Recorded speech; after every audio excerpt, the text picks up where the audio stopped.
I am Harriet Tubman, though I was born Araminta Ross. I've been called Moses, a conductor, a spy, but I'm just a woman who couldn't stand by while others suffered.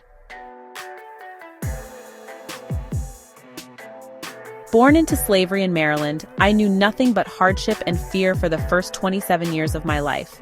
The crack of the whip, the cries of separated families, these were the sounds of my childhood.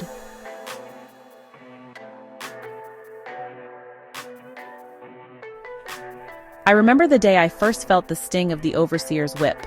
I was just a child, barely old enough to work in the fields. That day, something inside me changed. I realized that this life, this bondage, it wasn't right. But even in those dark times, I dreamed of freedom. I prayed for it. I yearned for it with every fiber of my being. Then one day I heard whispers that I was to be sold away from my family, my home, everything I knew.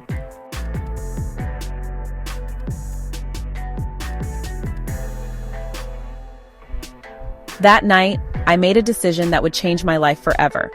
I decided to run towards freedom, no matter the cost.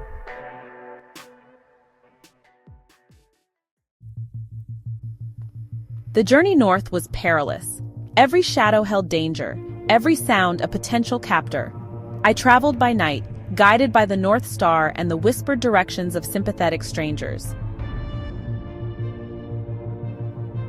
When I finally crossed into Pennsylvania, I felt a weight lift from my shoulders. I was free. I looked up at the sky, breathed the air of freedom, and for the first time in my life, I felt truly alive. But freedom wasn't enough. Not while my people still suffered in bondage. The faces of those I'd left behind haunted me. My family, my friends, countless others I'd never met, all still in chains. So I made another choice. I would return. I would guide others to freedom no matter the cost. My first rescue mission was the most terrifying. Every step back into slave territory felt like walking into the lion's den. Wade in the water, children. Over the years, I made 19 trips into the South, freeing over 300 slaves. They called me Moses, for I was leading my people to the promised land. Wade in the water meant to travel along the riverbank to throw off the scent of tracking dogs. Follow the drinking gourd was our map to freedom, urging us to follow the North Star.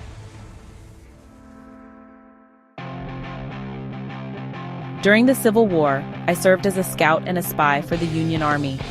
I led raids and helped free even more slaves, including the Combahee River Raid, which freed over 700 slaves in a single day. It was one of my proudest moments. My life has been long and full of struggles, but also full of hope and triumph. I've seen slavery abolished, fought for women's rights, and lived to see a new century dawn. As I look back on my life, I realize that every step, every hardship, every victory was part of a greater journey. A journey not just for my freedom, but for the freedom of all. And that journey, my friends, is far from over. So I pass the torch to you. Be brave, be strong, and never stop fighting for what's right. For in the end, we are all brothers and sisters under the same sky.